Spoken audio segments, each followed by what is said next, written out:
just amazing. We live in magical times. we, We live in magical times. we really do. Yeah. This is the age of Aquarius and the rest of it. So, um, thank you for joining me here tonight, Mister Kuros. Yes. Thank you. For my guest today, it's my friend Michael Koros. He's a Saskatchewanian man of mystery, I guess it is. You do I do a lot of really odd things. you do a lot of odd things. Yeah. One of the things you do, you sometimes guest for John Gormley Live on Yeah. CKOM and CJME. I know you've done the commentary for the Saskatchewan Rush lacrosse games. I did that first year. Yeah. You're the first guy to ever do that. You do have a day job, I know that, Yeah. but I don't know. You're Well, also quite boring, actually. me too. Well, boring's good. Boring's not bad. In fact, Yeah. boring is Yeah. actually the best kind of day job you want to Yeah. have. So that's that sort of thing too. And you're a friend of mine. We Yeah. met online. We met actually on Twitter. Exactly. Well, yeah. Well, we did. We were connected earlier on in our blogging days. So we used to Oh, that's great. That's true. That's great. Yeah. back in the day. So you're Saskatchewanian. I was always Saskatchewanian, even when I wasn't living here in Saskatchewan, commenting on Saskatchewan stuff too. So that's how we know each other, I guess. I don't know. Yeah. So Yeah. We kind of met virtually, actually, yeah, we did. Oh, you froze. before we actually met in person. We met virtually. So, Yeah, we did. It was through my blog. Back when I blogged and got into trouble because it brings out the craziness. The crazies get out on social media. yeah, occasionally I've experienced that a bit, I suppose. Me too. Not as much as you, but we Yeah, both know. and I guess a part of that is because people, unfortunately, at least some people, don't take time to learn who you are and just assume things. And a big part of my Twitter assumption, or the way people perceive me, is the fact that I sat in for John, Yeah. right? And so as a result, I was a nasty conservative, and a lot of people, were very rude about that whole thing, right? And still are to this day about it. And I feel bad for them. I feel sorry for them because the reality is they don't take time to get to know anybody. They don't take time to maybe listen to an alternate opinion of any sort. And some of them are very unhappy with themselves. So as a result, it kind of spills into Twitter. I just read something the other day that cruelty is as a result of weakness. Mm-hmm. So you find a lot of really cruel people on Twitter. That I don't know. I've had this theory, and I believe it to be true, that once people start feeling comfortable on Twitter, once they have a certain amount of people following them, Twitter reveals their character. Yeah. And sometimes that's not a very good character, and sometimes it needs a lot of work. Mm-hmm. So as you know, I stepped down from Twitter probably about a month ago now, or actually 2 months. 2 months. It was three. They give you the option of not deactivating your account in 30 days, but in the middle of December, I deactivated my account. I didn't go back on. It's been 2 months since it's been off Twitter, and I haven't missed anything. I really have not missed anything. Yeah. So That's pretty cool because I'm on it far too much. And I yeah, took one break, 2020. I just yeah, left for yeah, a few months. yeah. But my mistake was my buddy got me to help him with his. He was running to contest a election or a nomination, I guess. He needed some help, and so I helped him out because he's a friend. And then I got back on Twitter. And I Yeah. haven't gone Yeah, back. just when you thought you're out, it pulls you back in. And for a Yeah. while, I No, kind of I just did it just to watch things, and I did it, and I kind of really got yeah. into my other interests. Like I'm really big into film. I love film. I love Hmm. through Jordan Peterson and all them, but I really got into symbolism and sort of understanding sort of Christianity, kind of going back Yes. and revisiting that a little bit more, and philosophy and psychology, especially psychology. And it was pretty rewarding actually for a while. That was actually a nice way to do Twitter. But then I kept getting back into it. And then we have a couple elections and Yeah, it's COVID. if people think that if people think you are a certain way, um, if you say that the day is nice, they'll criticize you for it. They'll just say, "Well, yeah, you're just a Scott Moe stooge, and it's a Yeah. nice day for all of us. It's a nice sunny day. It's like relax. That wasn't a political statement. It was just a nice day. But I just find, and there are some right wingers as well, but I just feel that Twitter and social media has just really been ruined by the left. I went on Getter for a day, Oh yeah. which is the Yeah. one that sort of all the right wingers are going on. Yeah. And I saw one comment. I can't remember. I think it was to Matt Walsh, what have you. And the first comment was Joe Biden's ghost, and he just ended up just crapping on the content. I'm like, yeah, you guys, the right wingers started the whole thing, just like let us right wingers alone, but the left follow, and they just started making shit up. It's like, oh my god. Yeah. So, and there's some people that are on Twitter that should not be on Twitter because it actually can ruin your reputation. Yeah. Right. So I think the character is definitely part of it, but also I think I'm not sure if it's related or if it's additional to it too, but what it creates is this sort of, it creates a stress that your body responds to.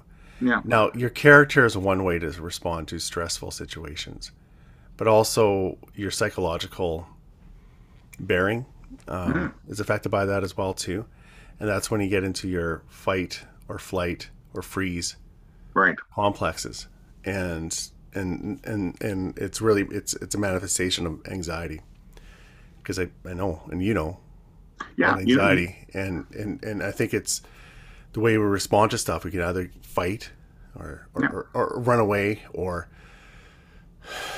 just get paralyzed by it, and then we internalize it, and then we think the only way to get through that is to go through the social media channels to fight your way through that. And the funny thing about it is, terrible. I found myself becoming upset at things that were being said that weren't true, right? And then I actually talked to a lawyer about it, and I thought, these structure things, can they actually be actionable?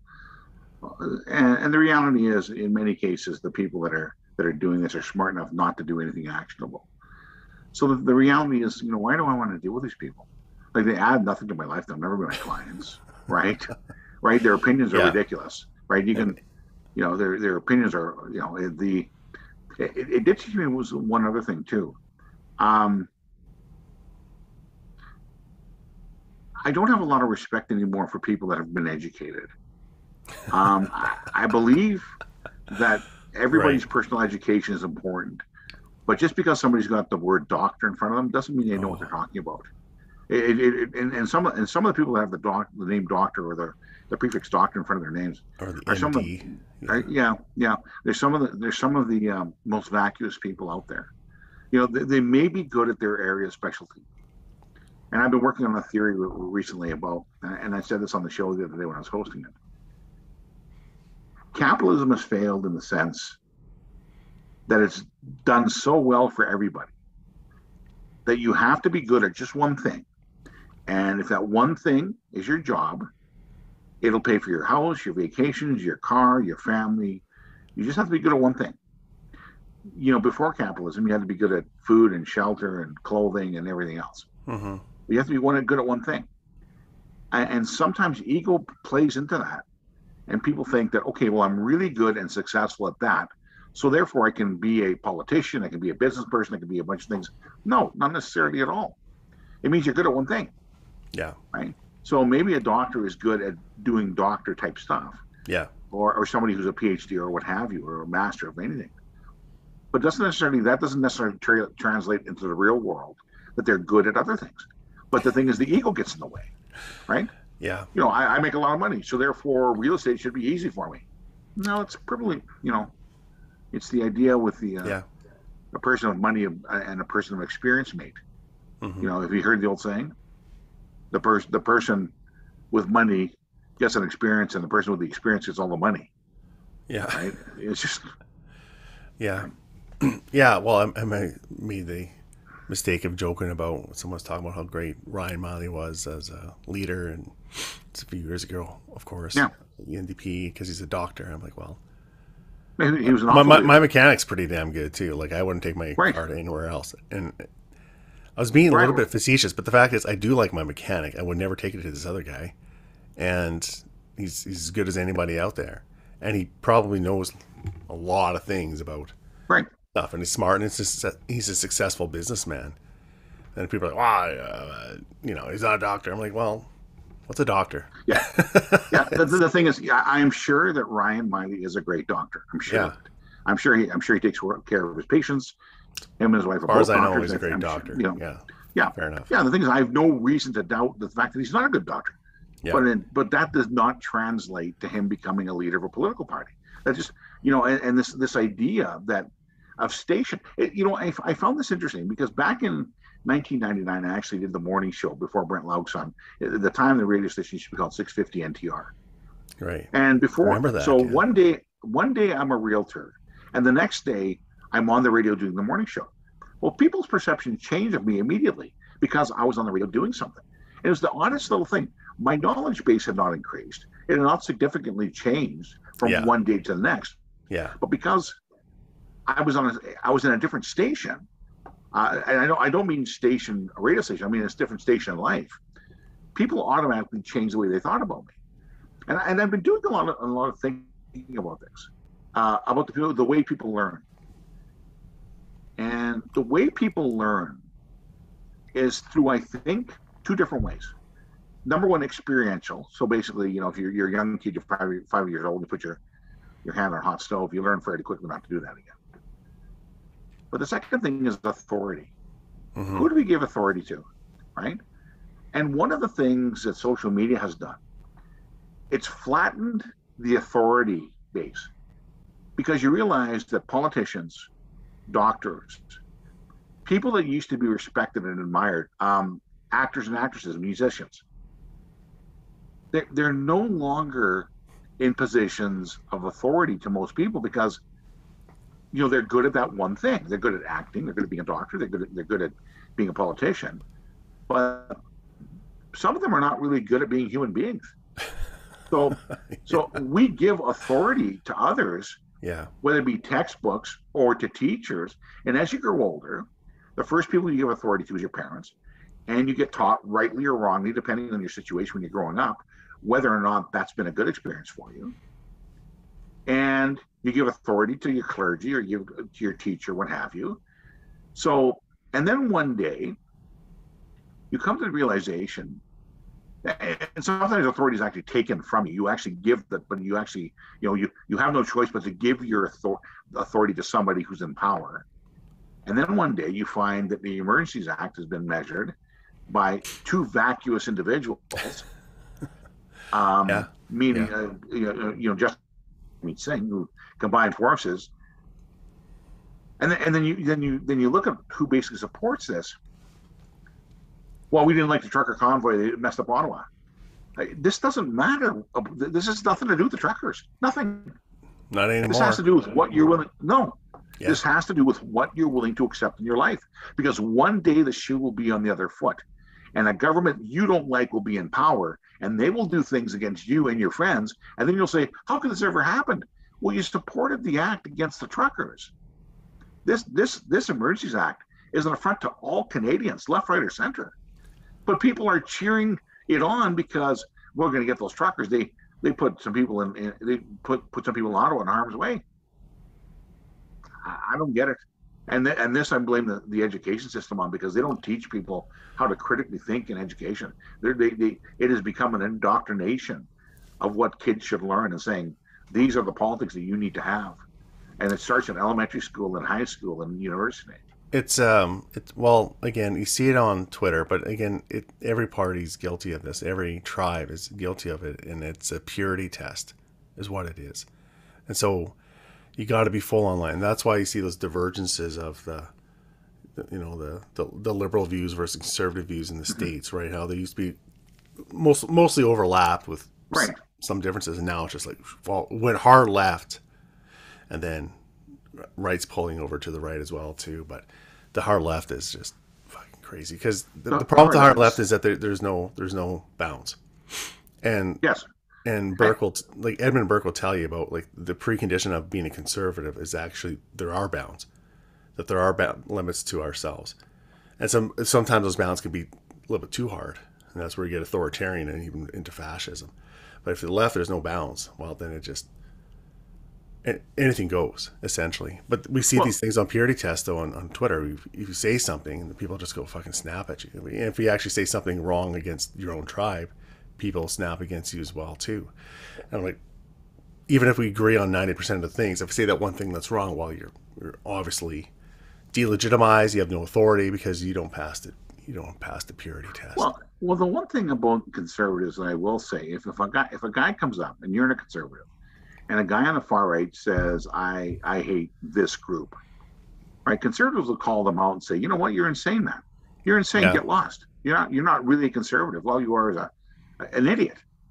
But on the left, you have people that support Marxism, which is responsible for 100 million deaths last century, but seems to go, unchallenged on the left.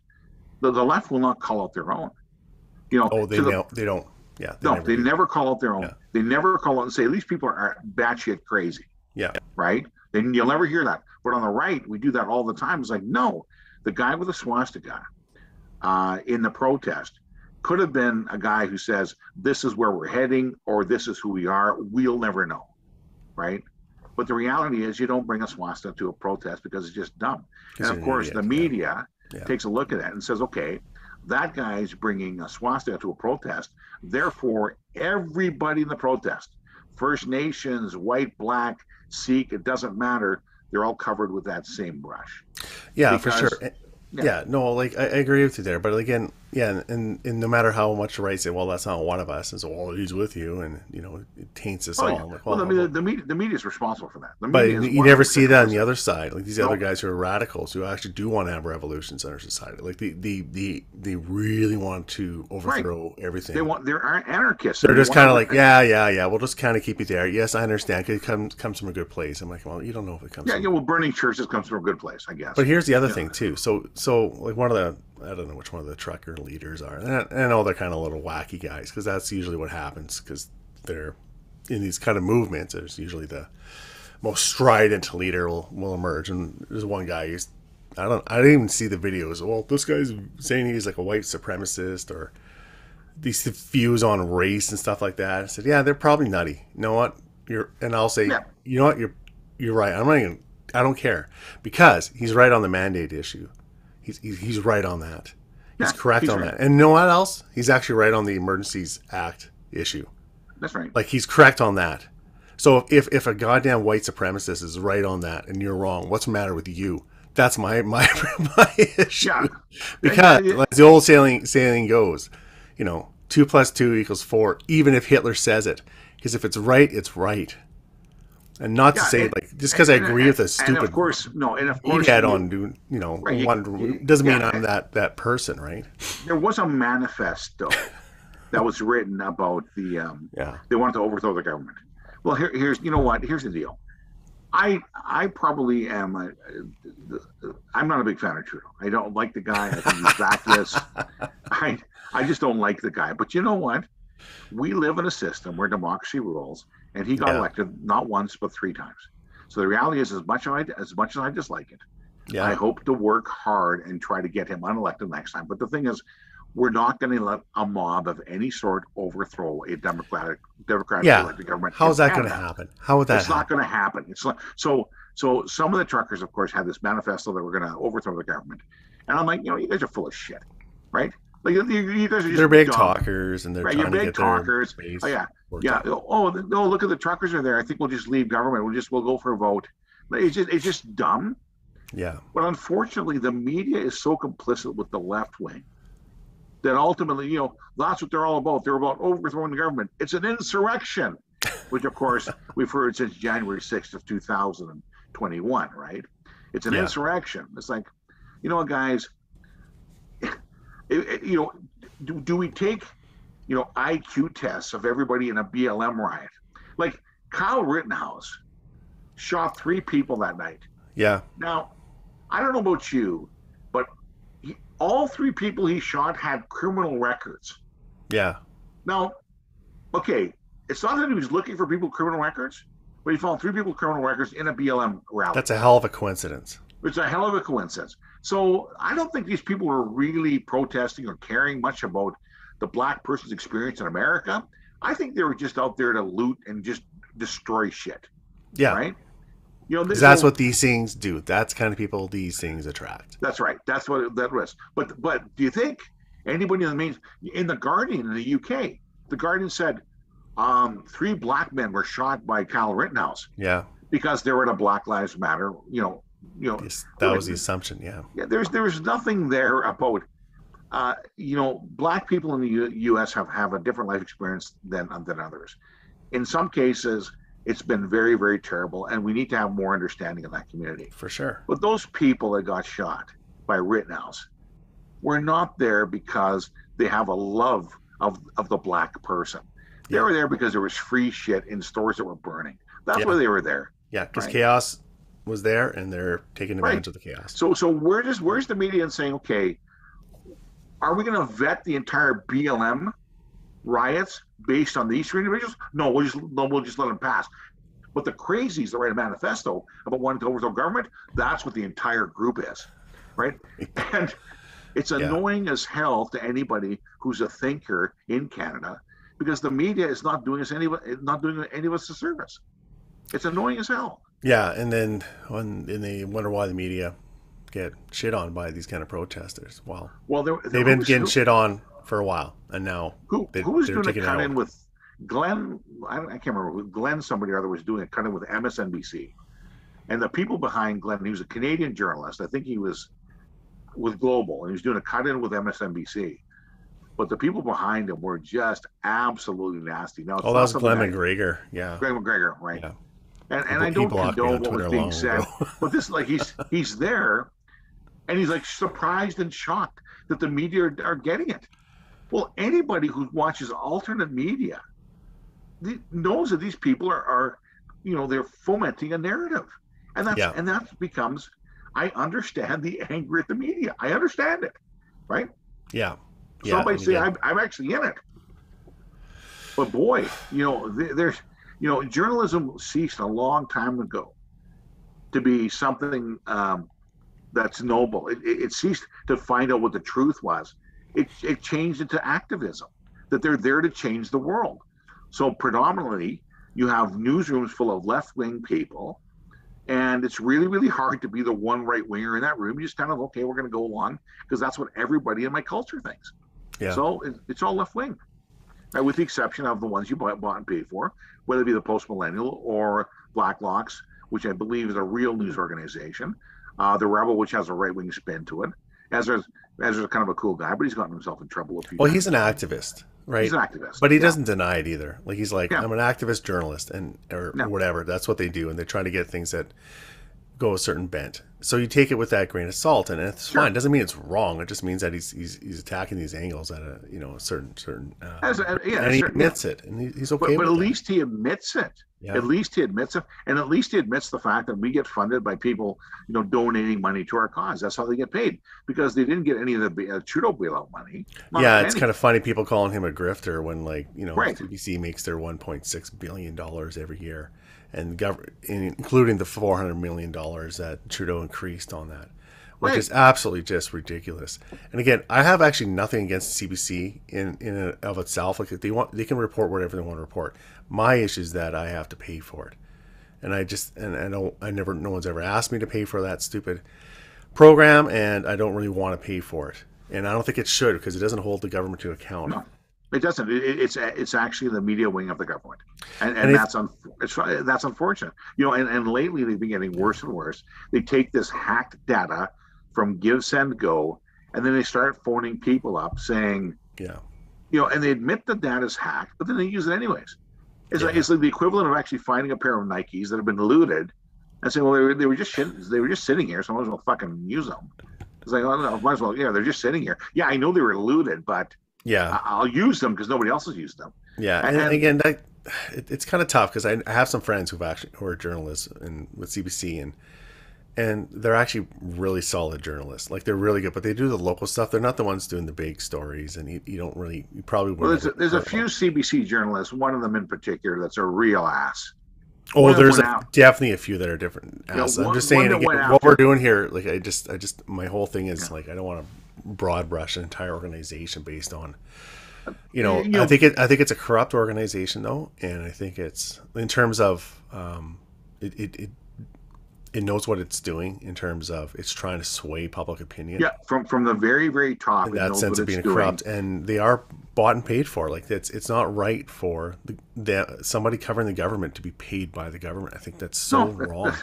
if people can't see sort of how ridiculous that is, you know, people will not speak out against their self interest. Yeah, Right? They just won't because it's like, okay, this is what pays me. This is what gives me money. Ayn Rand talked about everybody being essentially selfish, and I think she was right. The fact is, the government gives me money. I feed my family. I have my vacation. This, that, and the other thing. You know, it's the reason why we're in so much trouble financially in the country because we're getting more and more people in the country, whether it be journalists or people that are unserved, that their job is becoming cashing government checks. That's their job. yeah, All they and have to do is and who would vote against that if that's your job? so Aaron Woodrick, from who is he with, the Taxpayers Federation, I think it is. Yeah, yeah, yeah, yeah, He's really good, but he talked about like this now for people. I think it was him today saying about the universal basic income. yeah. And for me, this is the number one reason not to support universal basic income, even if it does. They think in aggregate it makes people's lives better. So saying that it does, it's still showing what happens to the Emergencies Act tells you why this is wrong. Because if the government gives you money, they can take it away. And who is going to get taken away are the marginalized people. That's right. Those people who aren't in power, people who don't have any sympathy or anybody speaking up for them. People like these truckers. And make no mistake, the reason why truckers are getting vilified is because of the wrong sort of people. That's right. Yeah. They're Hey, not listen. sympathetic, We, and we therefore we can go they've and take had away their livelihood forever. they've had a form of universal basic income on reserves for years. Yeah, How's that worked out? How's that worked out? It has worked out terribly. The reality is, you become dependent on the government to support you, right? And wow, there's yeah, always some strings attached to some degree. But the reality is the reserve system in Canada, the Indian Act has not worked out very well at all, right? So you've no, got these tiny little. You can't own your own property. You receive money from the feds, um, and sometimes it goes to, depending on the band. They're not all the same, but sometimes it goes to to chiefs or what have you. It doesn't flow down to the population. It's well, that's a kind of a form of universal basic income, and it hasn't worked yeah, well. and like I know I've again because I've worked with some First Nations people Yeah, too, and really what it depends on is the quality of leadership. that's right. Correct. So there's some really great leaders there, and they're doing some amazing things for the community, and they're actually big on business development and all that kind of stuff too. But an organization or a community that is dependent on having good leadership, that's a recipe right for disaster because someday you're going to have poor leadership, and That's that's where right. things go downhill. And what you want to have is a system that's set up that is successful even during poor leadership, even if you have a bad chief or a bad mayor or council. Well, the one close to us is Darcy Barrett at Whitecap. Yeah, it's great, And Darcy's been doing wonderful things at Whitecap for years, and he's going to and be I gone think, someday, right? yeah, That's he's the going to thing, be gone someday. But I think that he has set up enough of a foundation that whoever replaces him will actually carry on his traditions, for right? sure. Yeah, And quite frankly, he's everybody's rooting for the guy. I don't yeah, know of anybody who's not rooting for Whitecap to succeed, right? yeah.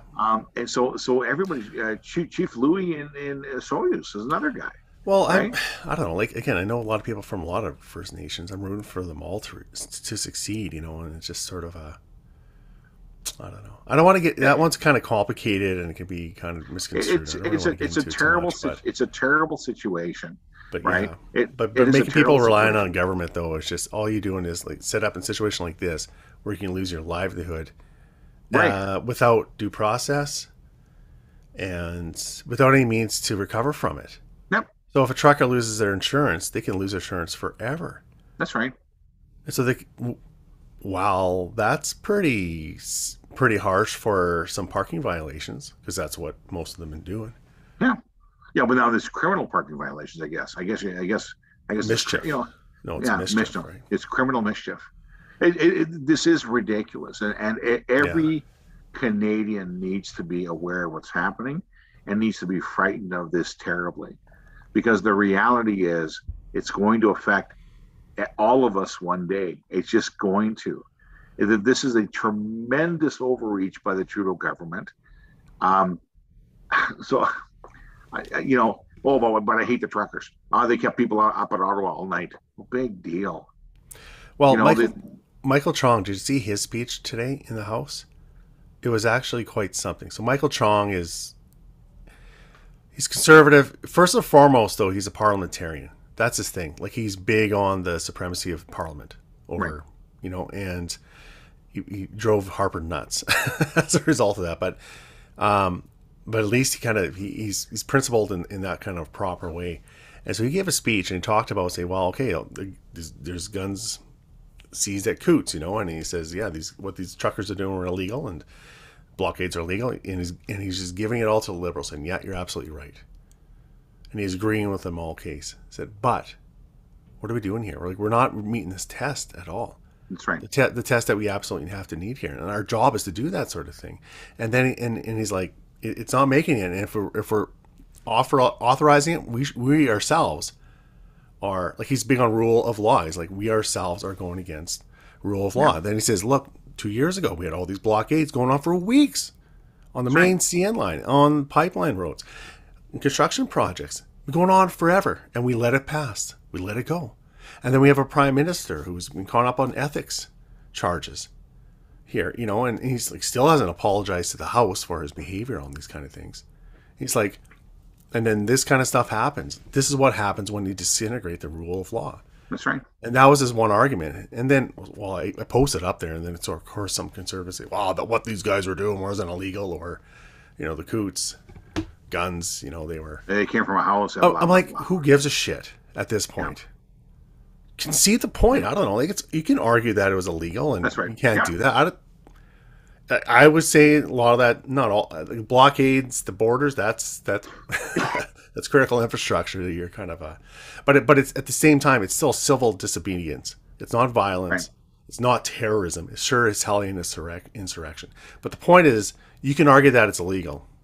But what Michael Chong's saying is, like, it still doesn't meet the test. If it doesn't meet the test, then that in itself is illegal, and we're actually vacating the rule of law. That's right. And we've been doing it, and why shouldn't the truckers do it? He didn't say that, but that's the argument. Yeah, the idea now, and Singh, who I hold, more than 50% responsible for this, because he's propping up this government. He is. He's a horrible man. I don't think he's an opportunist. I think he's completely dumb. I think the guy's dumb. Oh, well, he's not very bright. And here's the thing. No, he's a lawyer. The guy is a lawyer. But he seems that he's exceptionally dumb. There was some talk about the fact that the NDP's war chest is sort of down to zero. Well, of course it would be. Yeah. Because where's the leadership in that party? So he says, I played a clip on the radio program last week.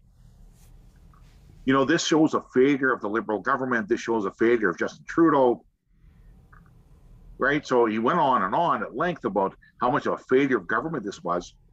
And then I stopped it. I said, well, good. You give credit where credit is due. And he's absolutely right. This is a failure of leadership.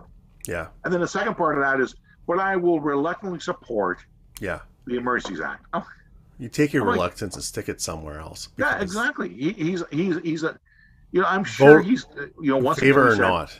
It's right or wrong. Maybe he's a great lawyer.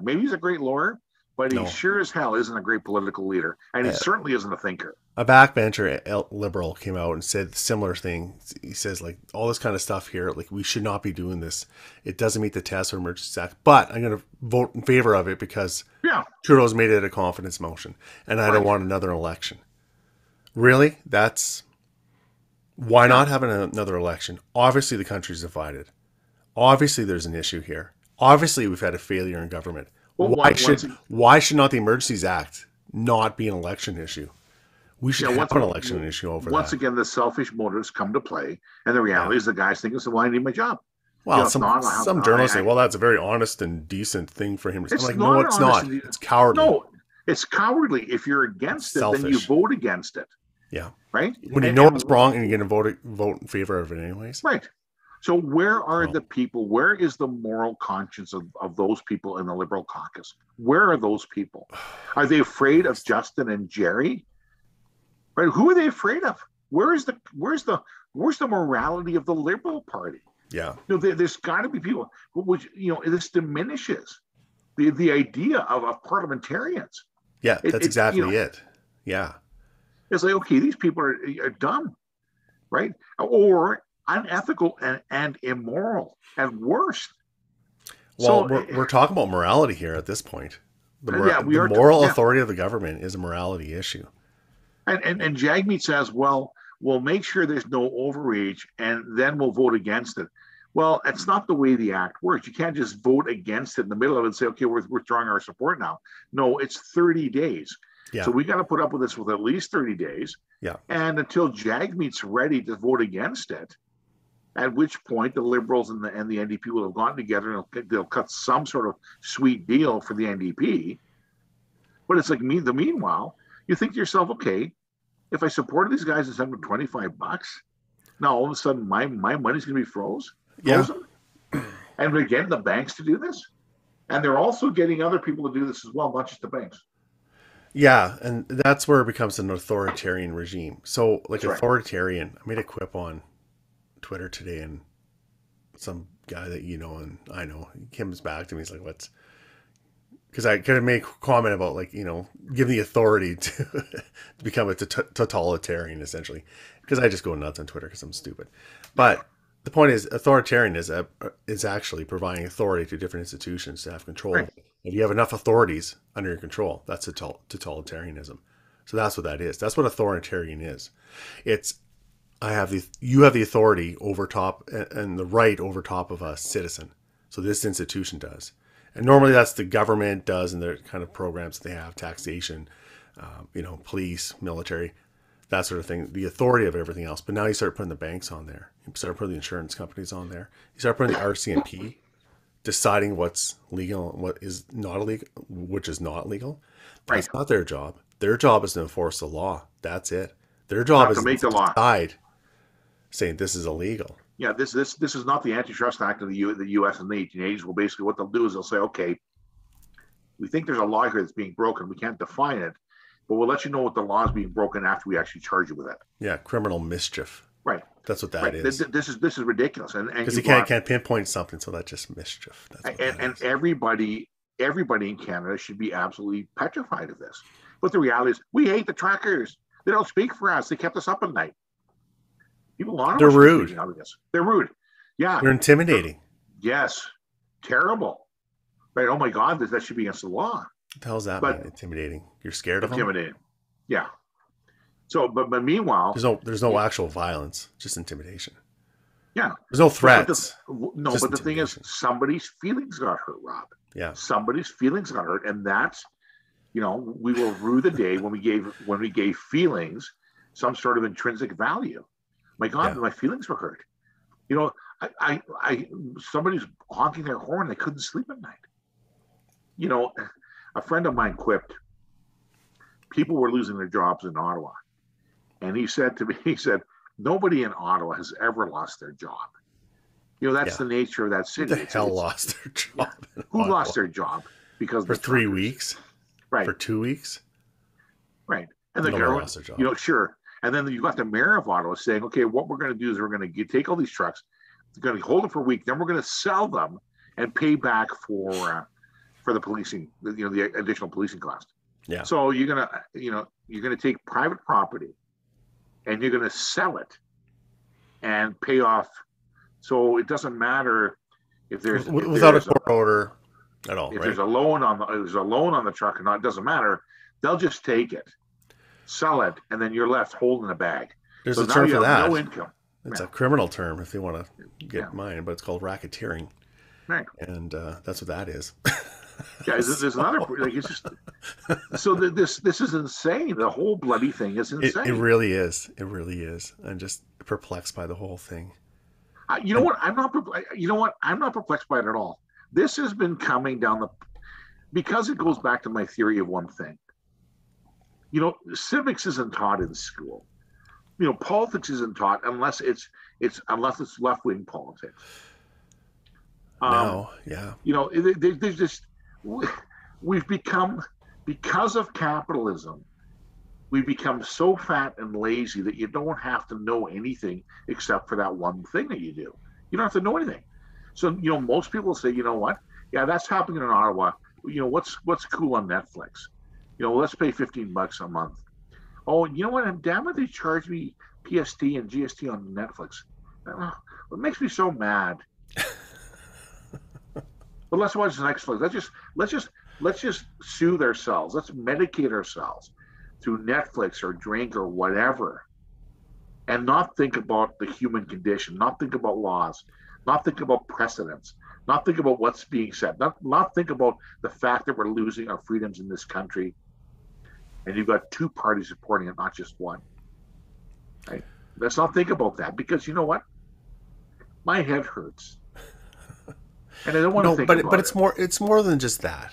It's more than just people soothing themselves, because that's not what's happening. What's happening are people. No. What's happening are people are being driven to hate and to look down upon other people and to sneer at somebody else. And I think that's part of it. I think that's part of it. Use that to soothe themselves. At least I'm not that person. That person's horrible. And I'm going to go on social media and say how horrible that is. And by the way, look how good I am because I said this on social media. And I'm looking down on that person. And I'm blaming that person.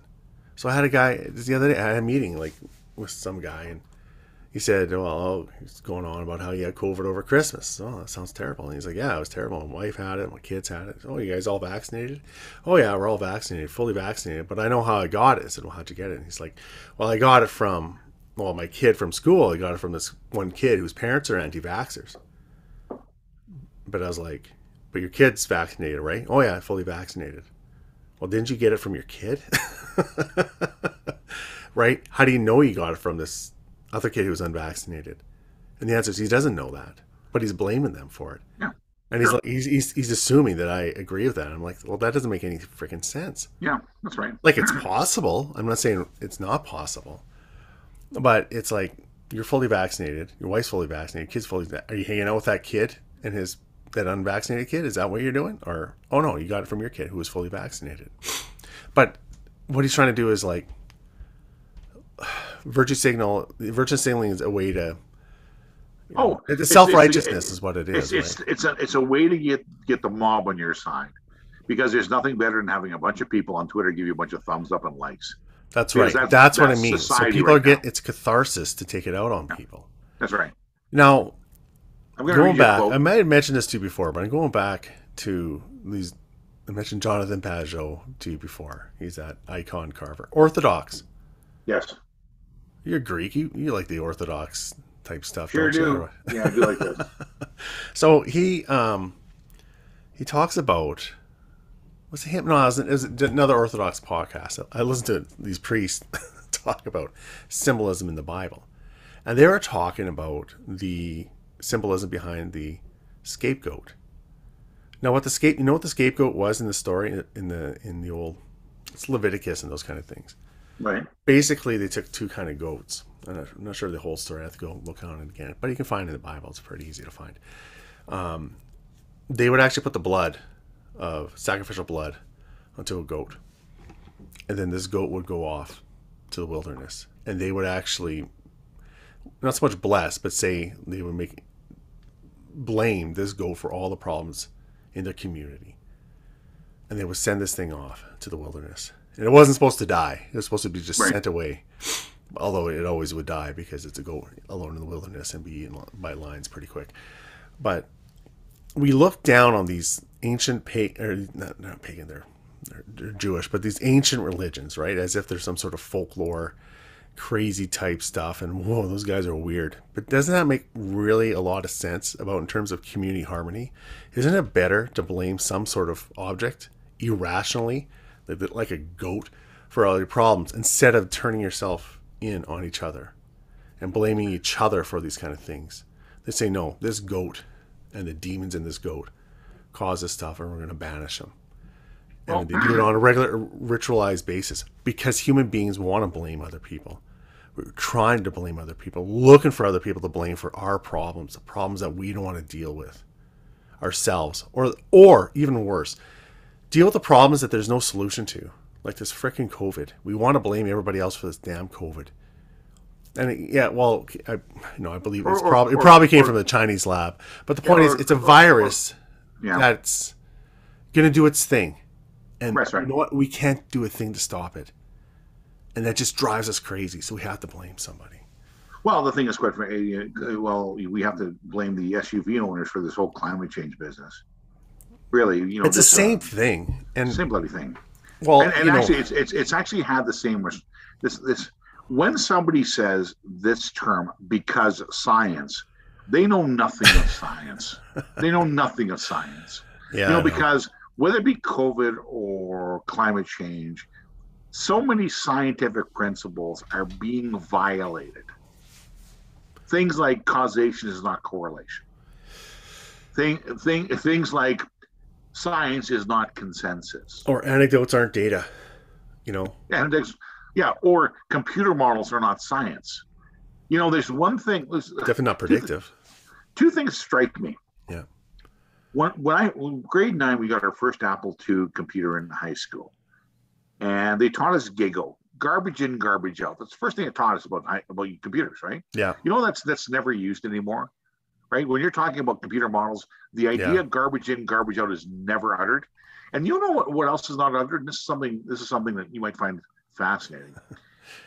When we were doing actually pipelines, when people were actually constructing pipelines, environmentalists would say, you know what, even if a pipeline is under the ground by a number of feet, what happens is animals sense this, and it ruins the migration patterns of the animal. Because of the magnetic...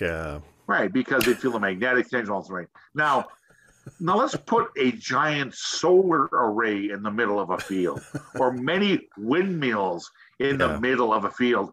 How many times do environmentalists bring up the idea of migration patterns if a field is being used for above ground windmills or solar arrays?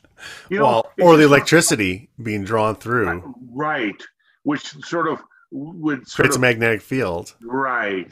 But those things just aren't discussed anymore, and I wonder why. Because maybe they're full of shit to begin with. I was a geophysicist. That was my previous career. And so I was a seismologist, actually. So I used to create seismic maps for oil companies. And so they send me the raw data. And I take the raw data, shot out in the field, and I create these seismic maps. Right. Simple little seismic maps.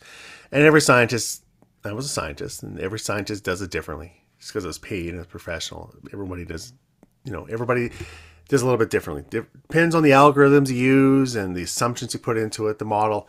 But the proof is in the pudding, right? So it doesn't matter what it looks like.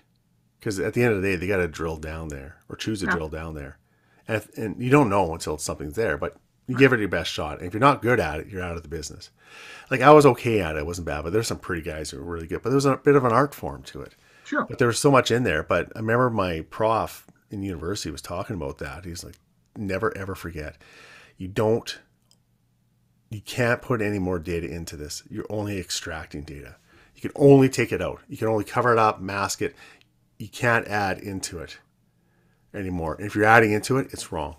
Right. And like you change the algorithms, but the signal doesn't change at all. And that's a lot of the problems of these scientists here is. Well, the fact that NASA takes the raw data from the temperature stations and basically says, okay, this isn't telling us what we need to do. So obviously there must be a mistake with the station. So we'll adjust it to reflect what we believe is actually happening. Yeah. Somebody wiser than me said, if you're doing a scientific study, the last thing you need somebody to say at the end of the study is, I knew it. Right? What you want to hear is, geez, that's interesting. Yeah. Because if you say that's interesting, it means that you weren't expecting the result. But if you're saying that I knew it, it means that you knew what was going to happen before you started the experiment to begin with. And if it didn't match what your expectations was, you just changed the experiment. Right. You know, so there's so much of that shit, whether it be COVID or whether it be climate change. And now, because scientists cannot be touched because they're scientists. Right. The reality is it took one Galileo to change the world, not 97% consensus. But it's like the science, they're treating it as a religion. And that's exactly what it is. And again, we kind of mock religion in our society. We kind of look at it as primitive or simplistic or stupid or naive. And these arguments, do we think we're original when we say that in our modern time? That you think we're the first ones who ever try to make that argument? This has been made up over and over and over again. Yeah, nothing's original. And what are these ancient religions? What I've been learning is like they understood human nature better than anybody else, and they understood the problem with taking on false gods, taking on gods that that put our faith into the gods, because science is not a faith. It should not be a faith. It should not be a religion. And it's just a process. Like science is a process of unveiling the universe. That's all it is. It's a process. That's right. Sometimes you do it properly. Sometimes you reveal a lot. Sometimes you reveal just a little bit. Sometimes you obscure it more than maybe you should be obscuring it. But that's all it is. And we can't be looking at these kind of things. Again, I'm a freaking scientist. I can talk about these kind of things just as much as anybody else has. And when people say, what do you know? I say, well, I don't know. I just got my geophysical engineering degree. What the hell do I know? Yeah, exactly. Science, right? But the thing is, there are, as you know, there are certain rules. And the thing is, the moment somebody says the science is settled, that's not a scientific statement. That is a political statement. How much do you know about quantum mechanics? Because I don't know very much, but I do know one thing, right? Yeah, I know something and not know something at the same time. Yeah. Einstein's theory of relativity, right? Yeah. And quantum physics both exist, but neither one of them can exist in the presence of the other. Right? So what they're trying to do is trying to find a unification theory, but they're both correct. Yeah, that's right. Yeah. Right? But they're trying to find this unification theory, but they realize that one basically is not correct. Neither one of them is correct, but they're both right. Yeah. So the idea that the science is settled on anything is laughable. It's even better because the problem with quantum mechanics, the issue with quantum mechanics, the big issue is the observer problem. So as soon as you observe this quantum particle, this tiny little particle, whatever that is, it'll change position. Because the actual act of observing it actually changes it. As it's changed it. That's right. And science has to take that into account. There's no such thing as objective science. There isn't, because you always have to make the assumptions. Like I said, when I was making those seismic maps, I choose the algorithms. I choose the variables. I choose the constants. I'm the one that puts it in there. And I put it together. And no two geophysicists can make the exact same one unless we use the same algorithms and stuff. Because I'm the observer, I'm choosing the best thing it is. And that's with all the sciences like that too. There's no such thing as objectivity. There was I can't remember, it was called the Bow something. I can't remember. They came up with this thing. I read about this years ago. And they found three things that I found interesting. Number one, the properties of the particle would actually change based on the will of the observer. Yeah. Right. The second one was one particle, the same particle, could actually be in two places at the same time. That's right. You have no way where it's going to be. And the third thing they discovered is that one particle was everywhere all at the same time. Now think about this. Yeah. Think about this. What are those the attributes of? Well, God. God. Right? So yeah. So you're looking at that saying, okay, because I read this thing and said, okay, these scientists are mystified by this. Well, the ancients knew. The ancients knew. There's right. So you can't discount that. And the reason why the ancient texts have survived as many years as they have is because there is a fundamental truth about the human condition in all of them. Marxism has only been around since the 1800s. And now what we said is that, you know what? We don't, we're going to go against what the human condition is, and we're going to try this new political paradigm. It cost 100 million lives, last century. I'm not sure how much it's going to cost this century. Oh, it'll work eventually. It'll work eventually, right? So the thing is, it's like this new, well, this has got to be better than the old stuff, right? Well, we get rid of the old stuff, and what happens? Our lives are in chaos, right? Yeah. Our lives just, so all of these texts survive because there is truth to them. The Bible is not something, you think of today's modern music, how much, Pachelbel's Canon in D, I'm not sure how old it is, but it's still played. Do you think 100 or 200 years from now, once the people that grew up with Britney Spears' Toxic, once they've grown up and died, do you think, 200 years from now, they'll say, you know what, here's Pachelbel's Canon in D, and here's Britney Spears' Toxic.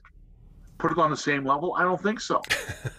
But I like what you're going at here with the observer problem and sort of the encompassing the unknowable and the truths and that kind of stuff too. And again, what I'm reading about here, I might have mentioned before, but I want to talk about it, is the idea that we're trying to encapsulate everything in our society.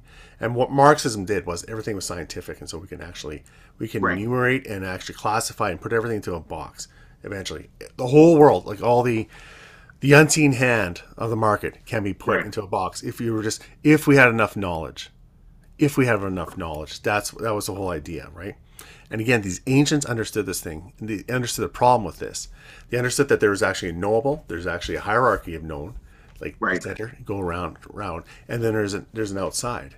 Now, the ancient Hebrews, they actually designed their temple kind of like that. They actually put these sort of vines and wild things on the outside of the temple, saying to represent the wild. It was sort of what they called, Pageau calls it sort of layers of death. Adam and Eve, when they came out of the Garden of Eden, they covered themselves in animal skins and fig leaves, garments of death, to represent the outside of the world, to separate the boundary of the inner and the outer. And the walled garden of paradise, Eden, had vines, crazy things, gargoyles. That's why you have gargoyles on the outside of this church. It's sort of represents a wild to protect yourselves from the wild. Yeah. There's always a boundary. So the Hebrews they had these garments that had loose threads. They didn't sew them up. They left them open. Yes. To represent the remainder. There's always a remainder. So there's the world. So the Jews, they saw the patterns of the sun, right, and the moon. It's that's why you have a 7-day week, right? Because they represent the quarters of the moon. So the moon is 30 days. Each quarter is roughly 7 days. And so they said, well, we got to actually have room for the knowable and the unknowable. So they set the week at 7 days, 6 days to work. This is us. This is the human world. This is, we take care of our things. That 7th day, that's God. The 7th day is rest. This is to represent the fact that God is not only these first 6 days, but it's also the stuff that we don't know. We can never know this. And it's about humility. And now in our society, now we don't, because we're such a well-connected world, and I have a freaking podcast, and me and 6 million other dudes in Canada have a podcast, and everybody's on Twitter, and everybody wants to join in, and we think you can figure it all because we think we have just enough information, and we know everything about you just by the number of Twitter followers you have or the opinions you have. I know everything there is to know about you, and it's ridiculous because all of us encapsulate so much more, and all you're seeing right now are little pixels on a screen and hearing little vibrations in the air. That's all you're hearing right now. You don't see me at all. You don't know me at all. You just see this one part that I choose to reveal to you. That's right. You don't get the remainder. It's what we choose to reveal to the world. You're absolutely right. And that's the problem with marginalizing people, because we're trying to make sure everybody is vaccinated. Everybody has to be. Everybody has to fall in line. And when you start doing that, when you get to that pushing the margins out and grabbing more, that's when it becomes totalitarian. That's right. That was the problem with communism. They thought they could actually solve it all if they had enough data and if everybody participated. And that's the same shit we're doing right now in Canada. Yeah, it is. And I have no idea that we're doing it. And the problem is, how do we get out of this slippery slope? How do we get out of this? Because the thing is, something has got to break. Something has got to break. And the frightening part is so many people are for this. Venezuela did not happen. Communism didn't happen in Venezuela. It was, capitalist, capitalist, capitalist. Then one day they became communist. It happened over a period of time where more and more rights were eroded. And also people wake up and say, listen, I don't recognize this country. The amount of people that I'm talking to right now that are leaving is frightening to me. I've got relatives that are leaving. I've got friends that are leaving. I've got people that are selling everything and they're getting the hell out of here.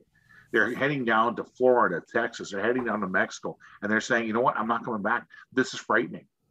And the thing is that's because more and more people, and it's people that have money to leave.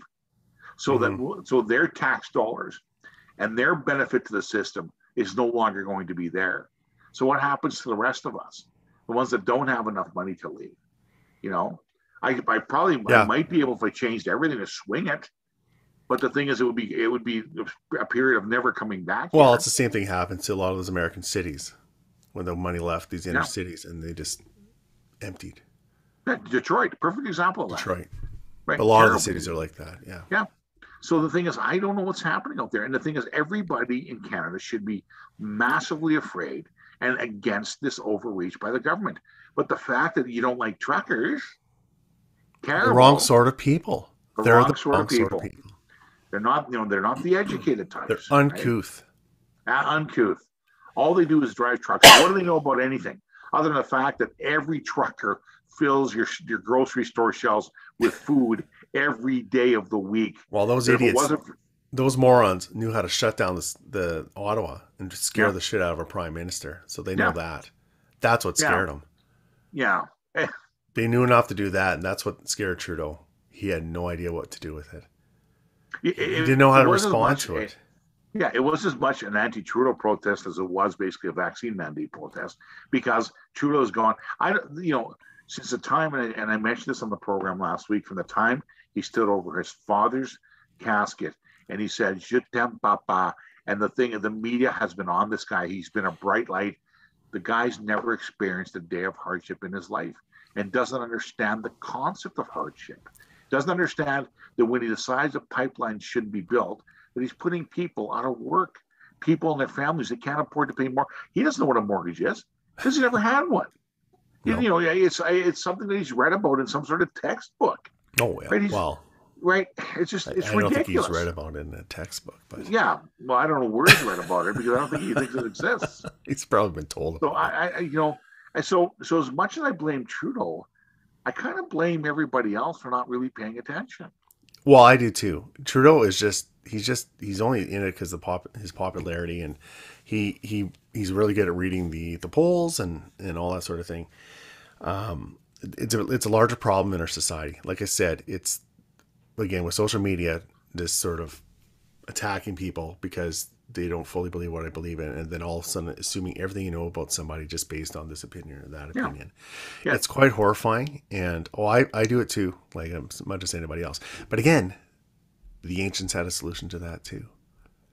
There's the solution, and it's hokey, but it's so fucking true. It's love and compassion. You gotta love your fellow man. Yeah. You gotta have compassion. Doesn't mean you agree with them. Doesn't mean you can't argue with them. But you gotta love and have compassion. That's right. As soon as you start marginalizing them and demonizing them, that cohesion is gone. It all starts with that idea that we are common, we are dependent on each other, and most importantly too, anyone can love anybody that agrees with them. It's loving people despite the fact they disagree with them and respecting that. I blurted this out once on the radio. I blurted it out. It takes absolutely no effort to hate anybody. Oh, that takes no effort. Yeah. No effort at all. It does take effort to love somebody. It does take a tremendous amount of effort to love somebody, flaws and all. Yeah. So basically, you can run through life hating everybody, but because that takes absolutely no work. It's the equivalent of Jordan Peterson saying, you have two choices in life. You can have a meaningless existence or a meaningful existence.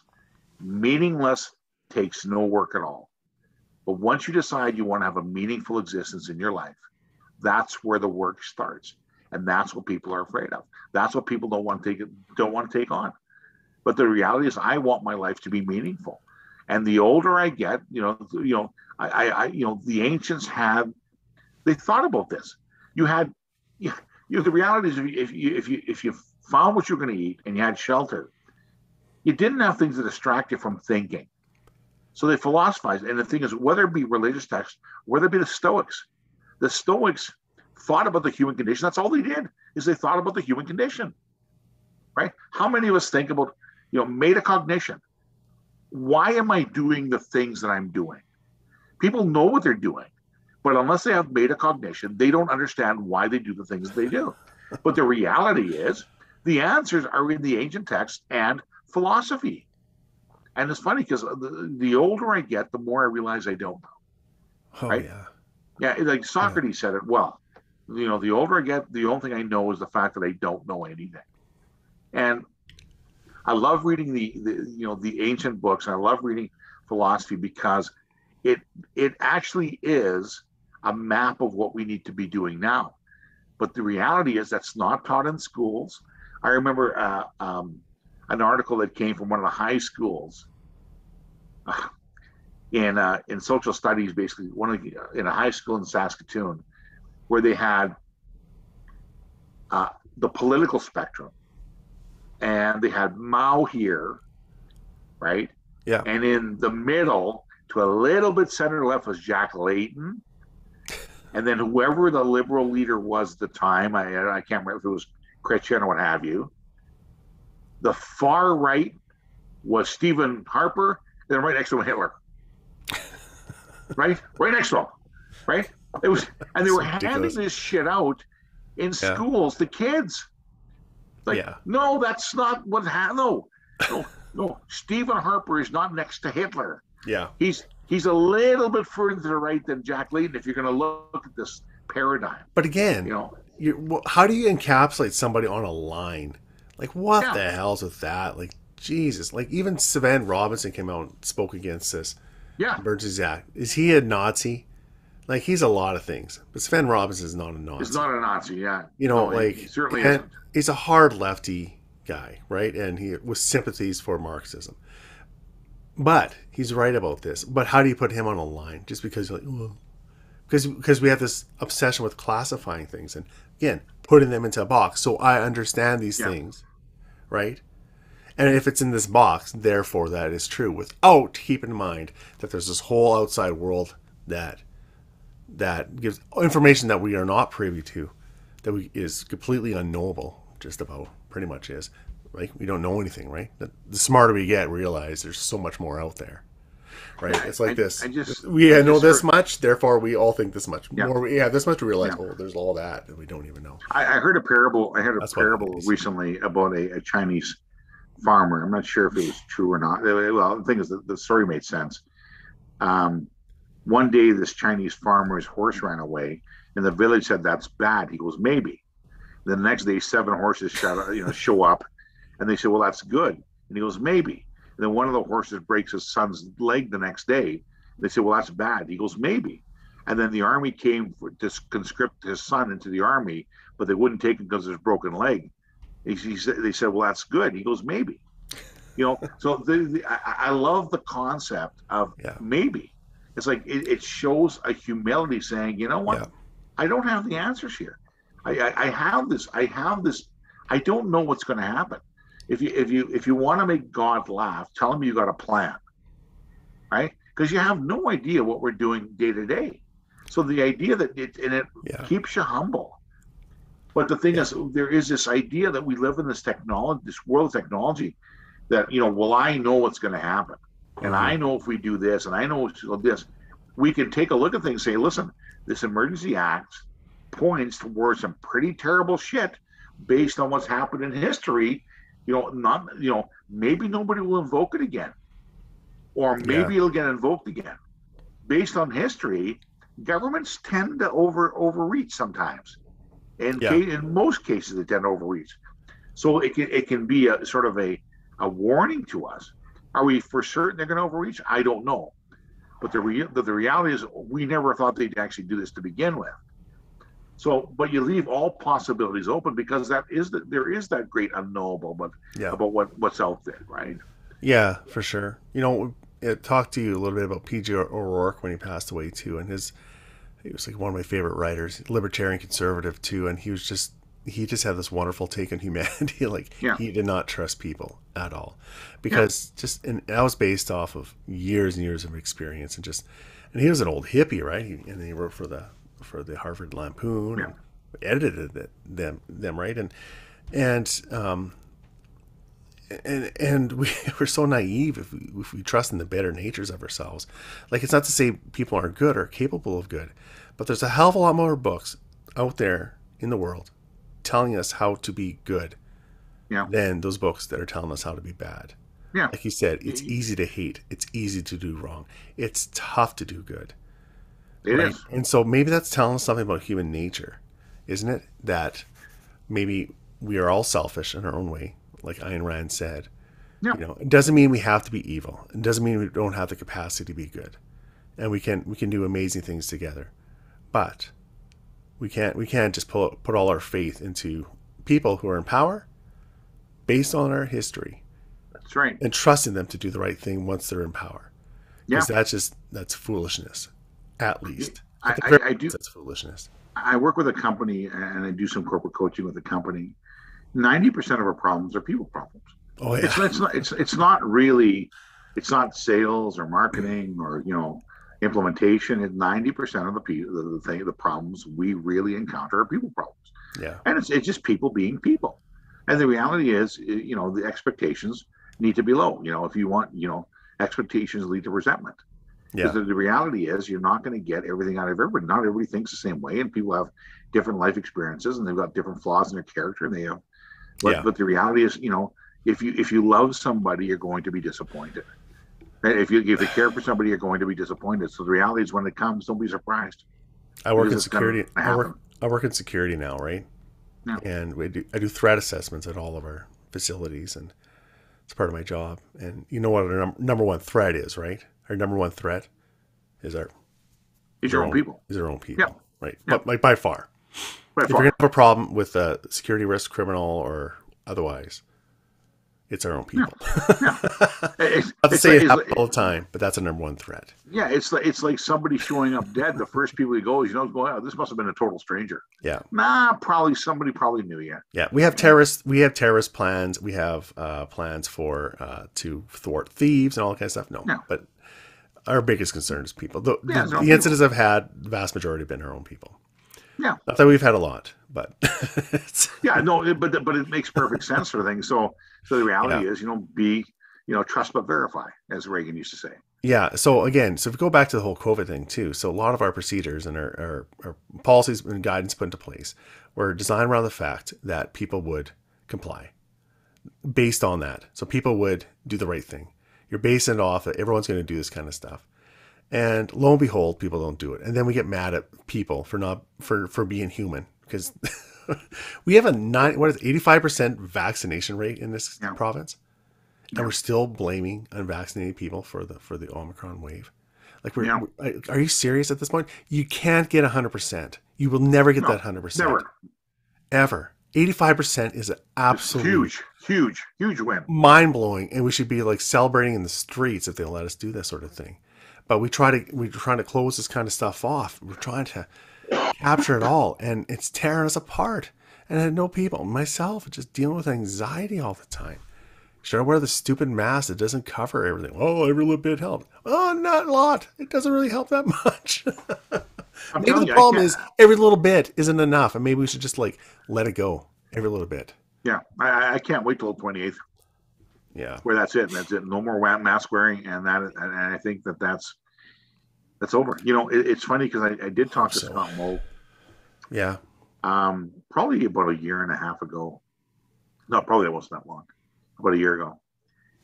And he said to me something very interesting. He said, Mike, I'm surprised at how many people are willing to give up their rights to the government.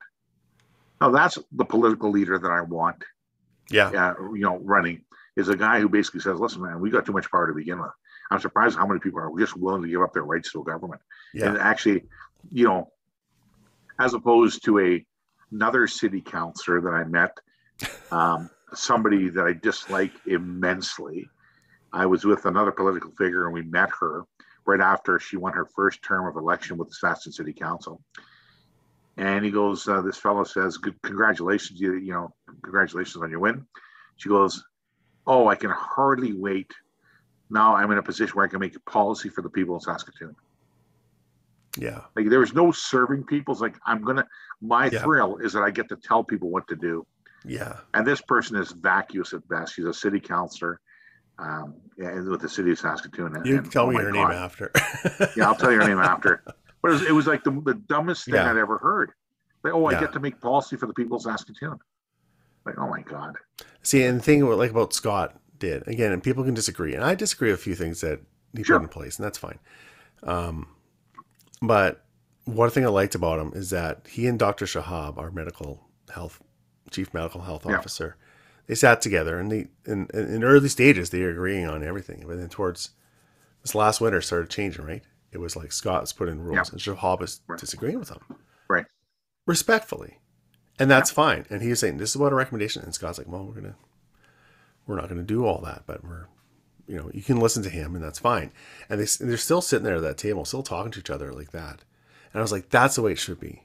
Because one guy is the expert, or, whatever. That's who we hired to be the expert. Yeah. I'm fine with that. The other guy was the guy we elected. And he's got to take in more than just this, because life is more than just COVID. Life is more than that. You have to take the stuff that it's all not he says the economy and this kind of stuff, but it's even more than that. There's so much more than that we're forgetting about if we focus on one thing, and that one thing is just tearing us apart. If we try to make it everything, just like you make climate change everything, you're missing it all. You're missing everything else. If you try to control the economy because you think you have enough information, well, the central planners cannot understand why this one little firm chose to make products and produce them this way than that way, because they don't have the experience and they don't have the lessons that learned that this one little producer took over years and years and years to make these kind of decisions. They can never know that kind of stuff too. They can never understand it, and we're just and trying to incorporate the margin into the center. It's a recipe for disaster. So again, I like what Scott's doing there. He's like, thank you. I'm taking that into account. Yeah, exactly. But I'm the politically elected leader of this province. So the thing is, I may disagree. Yeah. And the reality is, we will not know the effect COVID had on the population until 5 years after it's pretty much done, if it ever gets done. We're gonna, and assuming we get a report that's actually honest and straightforward, because I don't trust anything coming out of the government anymore. But the reality is, I think we have to take a look at the opioid deaths, the suicides, the mental health issues, the other health issues that were created by a fact that we have a socialized medicine system that blocks people from getting the treatment they deserve, because we are rationed.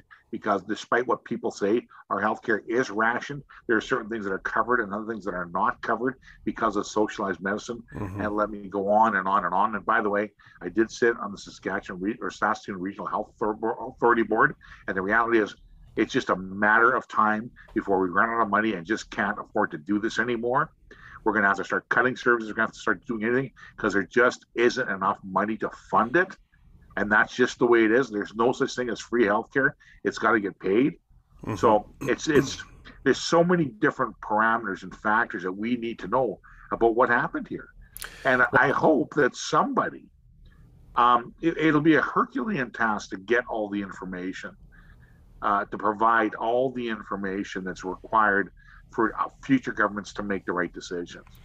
I hope they get some of it, though. It's going to get a lot worse, too, because you forgot to mention the fact that, our financial institutions have been compromised. Right. Now, how's that going to affect our economy now that people do not trust the Canadian dollar or the banks? Because it can be taken away based on a whim. And how many people are going to start putting... I tell you what, I'm looking at the crypto stuff. I wasn't before. I'm looking at it now. I'm going to start investing in that and build out my crypto accounts. Because you're a fool if you're not right now. Yeah. I'm so torn on this. So torn on it. Because they convinced me that now's the time to do that. Yeah. But they're also going after crypto stuff. So they're actually just getting it. They can't, though. They don't understand crypto. It's decentralized. You can't just go after it. Yeah. I don't know. See, I don't understand it. I just, oh, it's the old Chinese curse. May you live in Yeah, interesting times. And times certainly are interesting right now. that's the problem. Oh, it's a beautiful world. It is. You know what?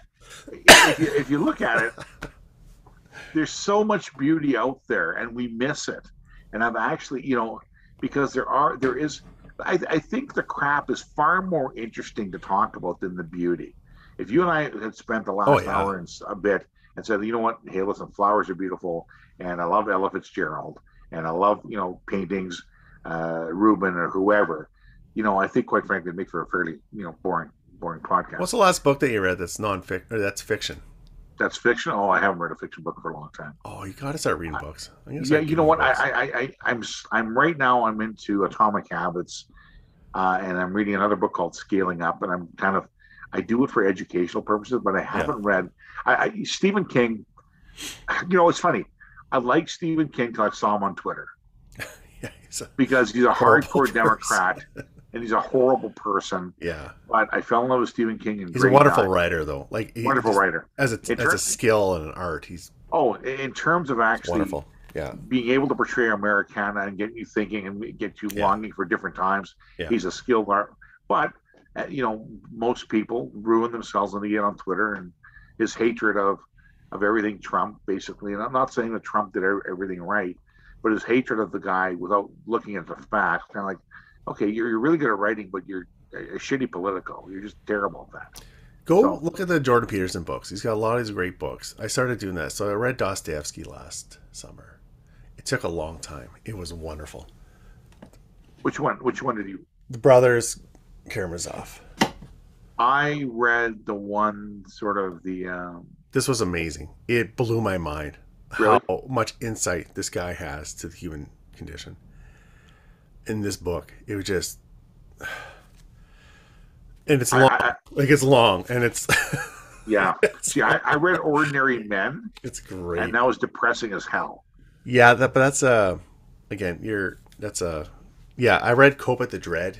I read Ordinary Men, but I read Cope at the Dread by Kingsley Amis, and it's about Stalin's death camps. Yeah. It just, Yeah. Real nice um, summer reading. Really nice summer yeah, reading. I got some Are you nice. by the way? Are you going to go see Peterson when he comes here? He's coming on Oh, May of 10th. course, I got my tickets right away, and Did you get the meet and greet tickets? well, I got the yeah. So I didn't get the high end, but I got the VIP one. So yeah, I'll meet him. I did it last time too. It was fun. He's a nice guy. Yeah. Yeah. I met him. He is an incredible person. I met him last time he was here too. I just I yeah, he's an incredible guy. I'm looking forward to seeing him. Well, I know he's pretty good. You know, so at that event, it's kind of funny that I wore the shirt for you too. See this one? So, well, there you go.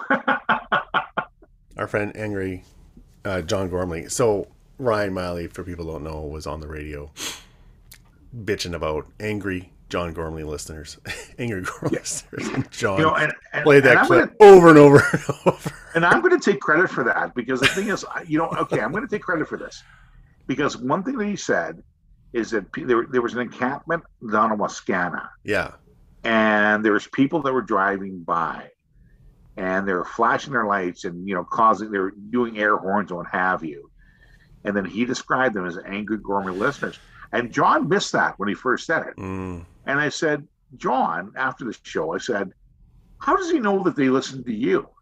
Like, yeah. did they go? Did they go and basically say Are they announcing it? that? Yeah. Go by the way, beep beep. I'm an angry gourmet listener. Beep beep. Yeah, It's like because nobody goes around introducing themselves as that, and that's where he got. And then he played the clip over and over again. He did the shirt line, what have you.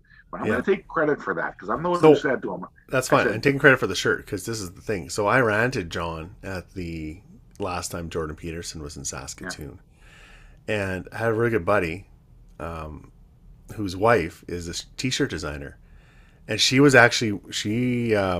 created her own Angry Gormley. she was actually at that event. I saw She was that. at the Yeah, I saw event, it. and I I remember that. introduced John to her.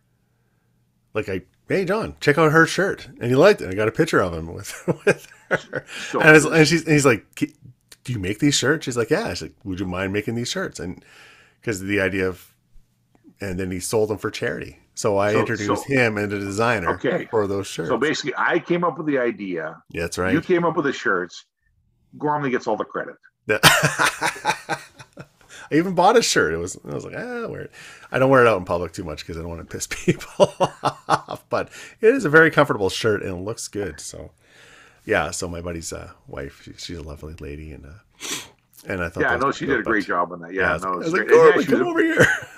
Yeah, she's a big fan of Gormley, and she doesn't look like the typical Gormley listener. She does not. It's hilarious, actually. Yeah. Her husband's a hardcore libertarian. Yeah, you love him. Actually, next time I go drinks, I'll bring him along. You'll enjoy him. So, awesome.